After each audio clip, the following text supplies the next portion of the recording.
සමහර අවස්ථාවලදී මට මංගාවට ඇවිල්ලා අවුරුදු 45ක් ඔහු කේන්දර බලලා තියෙනවලු දැන් 100කට වඩා විවාහ ජීවිතයකට ප්‍රවේශ වෙන්න දැන් මේ තමන්ගේ ජීවිතයේ වැදගත් තීරණයක් ගන්න අම්මයි තාත්තයි මැදිහත් වෙලා කේන්දරේ බලනවා.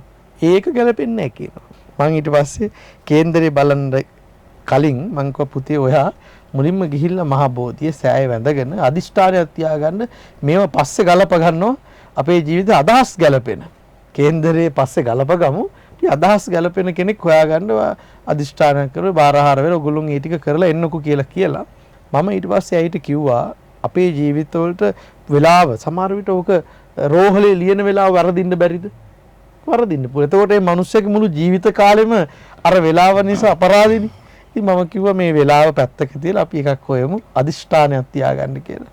ඉතින් එයා ඊට පස්සේ අර කේන්දර බලන එක නවත්තලා අදිෂ්ඨානයක් තියාගත්තා මගේ අදහස් ගැලපෙන හොඳ කෙනෙක් හම්බුනොත් දැන් හොඳ අය දෙතුන් දෙනෙක් මුණ ගැහිලා ඒ දෙක තුනම කේන්දරේ ගැලපෙන්නේ නැහැ කියලා ගෙදරින් අකමැති කියලා නැති වෙනවා. ඉතින් කොහොමද අවුරුදු 45 දී විවාහ ජීවිතේ සාර්ථක කරගන්නවා මේ කේන්දරේ නොවලා අදහස් ගලප ගන්න ලස්සන පෞල් ජීවිත ගත කරනවා.